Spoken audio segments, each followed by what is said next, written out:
नमस्कार, आप सभी का स्वागत है मेरे YouTube चैनल पर। और आज हम बात करेंगे क्षितिज भाग 2 में काव्यखंड की। काव्यखंड में हम पढ़ेंगे पाठ 5 सूर्यकांत त्रिपाठी निराला जी को। सूर्यकांत त्रिपाठी निराला जी की 2 कविताएं हमारे सिलेबस में है, उत्साह और अट नहीं रही। तो पहले जानते हैं त्रिपाठी निराला जी के बारे में। इनके जीवन के बारे में थोड़ा सा जान लेते, किस तरह का इनका जीवन रहा।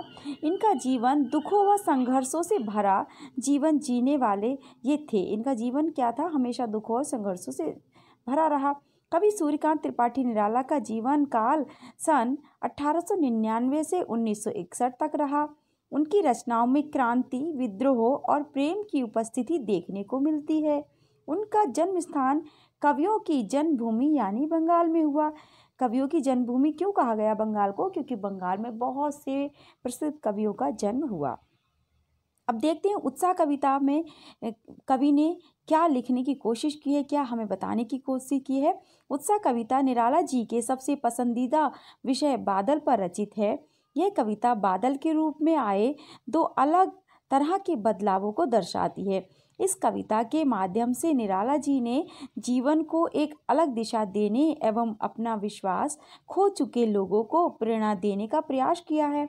कवि बादलों के आने के जिक्र के जरिए जीवन से निराश व हताश लोगों को यह उम्मीद देना चाहते हैं कि जो चाहे हो जाए, यानी कि चाहे कुछ भी हो, लेकिन आपके जीवन में भी खुशहाली जरूर लौटेगी और आपके अच्छे दिन जरूर आएंगे। कवि बादलों को क्रांति का प्रतीक मानते हुए यह कल्पना कर रहे हैं कि वह हमारे सोए हुए पुरुषार्थ को फिर से जगाकर हमें एक नया जीवन प्रदान करेगा, हमें जीने की नई आशा देगा। कवि इन पंक्तियों में कहते हैं कि भीषण गर्मी के कारण दुनिया में सभी लोग तड़प रहे हैं और तपती गर्मी से राहत पाने के लिए छांव व ठंडक की तलाश कर रहे हैं। तभी किसी अज्ञात दिशा से घने काले बादल आकर पूरे आकाश को ढक लेते हैं, जिससे तपती धूप धरती तक नहीं पहुंच पाती।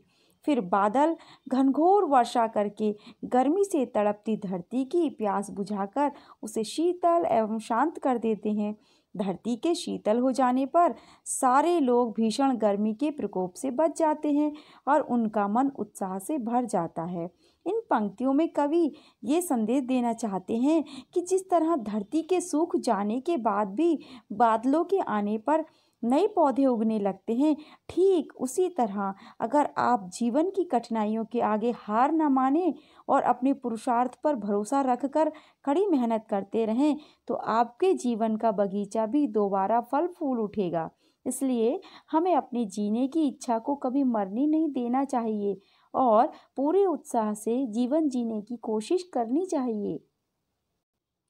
प्रस्तुत पंक्तियों में कवि ने बारिश होने से पहले आकाश में दिखने वाले काले बादलों के गरजने और आकाश में बिजली चमकने का अद्भुत वर्णन किया है।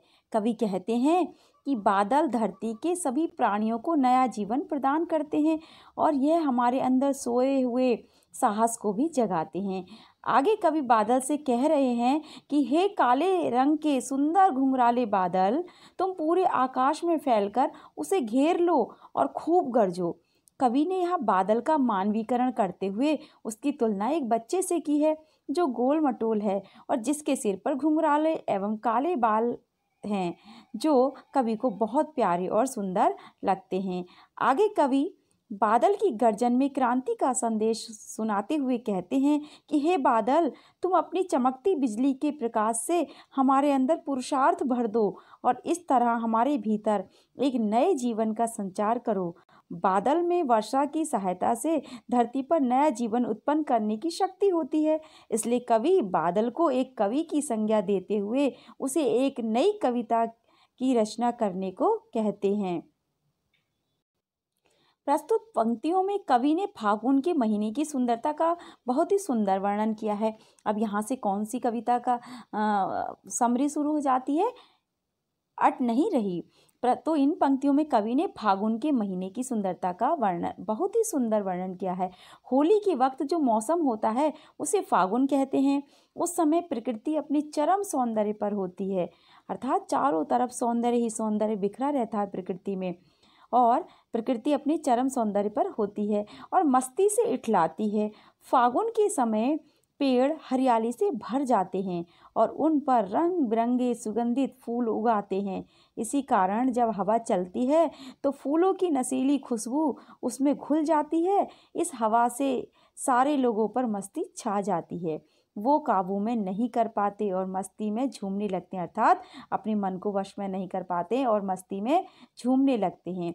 इन पंक्तियों में कवि कहते हैं कि घर घर में उगे हुए पेड़ों पर रंग बिरंगे फूल खिले हुए हैं। उन फूलों की खुशबू हवा में यूं बह रही है मानो फागुन खुद सांस ले रहा हो। इस तरह फागुन का महीना पूरे वातावरण को आनंद से भर देता है। इसी आनंद में झूमते हुए पक्षी आकाश में अपने पंख फैलाकर उड़ने लगते हैं। यह मनोरम दृश्य और मस्ती से भरी हवाएं हमारे अंदर भी हलचल पैदा कर देती हैं।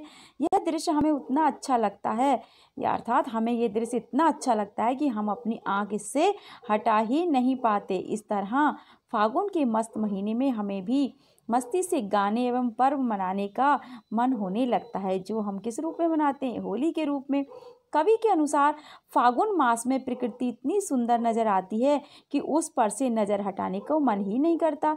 चारों तरफ पेड़ों पर हरे एवं लाल पत्ते दिखाई दे रहे हैं और उनके बीच रंग बिरंगे फूल ऐसे लग रहे हैं मानो पेड़ों ने कोई सुंदर रंग बिरंगी माला पहन रखी हो।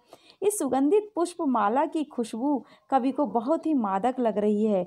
कवि के अनुसार फागुन के महीने में यहाँ प्रकृति में होने वाले बदलावों से भी प्राणी बेहद खुश हो जाते हैं। कविता में कवि स्वयं भी बहुत ही खुश लग रहे हैं, अर्थात कवि को भी यह कविता और फागुन का महीना बहुत अच्छा लगता है।